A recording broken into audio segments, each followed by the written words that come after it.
আসবে ভাবে। শনিবার ভোর থেকে হঠাৎই নেট দুনিয়ায় ছড়িয়ে পড়ে তাহসানের কিছু ব্যক্তিগত ছবি। ওই ছবি দেখেই নেটিজেনরা অবাক বনে যান তাহসানের বিয়ের খবরে। এরপর শনিবার সন্ধ্যায় এক ফেসবুক পোস্টের মাধ্যমে বিয়ের খবরটি নিশ্চিত করেন তাহসান নিজেই। প্রসঙ্গত এরপর থেকেই নেট দুনিয়ায় একের পর এক শিরোনাম নবদম্পতি তাহসান ও রোজা। কেউ জানিয়েছেন অভিনন্দন, আবার কেউ ব্যস্ত কনের অতীত নিয়ে। বেশ কিছু গণমাধ্যমে ইতিমধ্যে সংবাদ হয়েছে তার বাবাকে নিয়ে।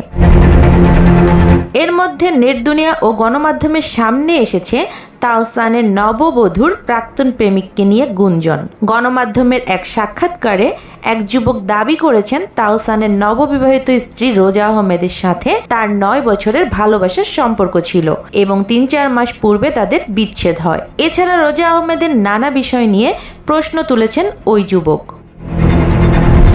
প্রসঙ্গত 2006 সালে অভিনেত্রী রাফিয়াত রশিদ মিথিলাকে ভালোবেসে বিয়ে করেন তাহসান। 2013 সালে তাদের সংসারে জন্ম নেয় কন্যা সন্তান আয়রা তাহরিম খান। 2017 সালে তাদের বিচ্ছেদ ঘটে। সুপ্তা চৌধুরী, সিনে টিভি।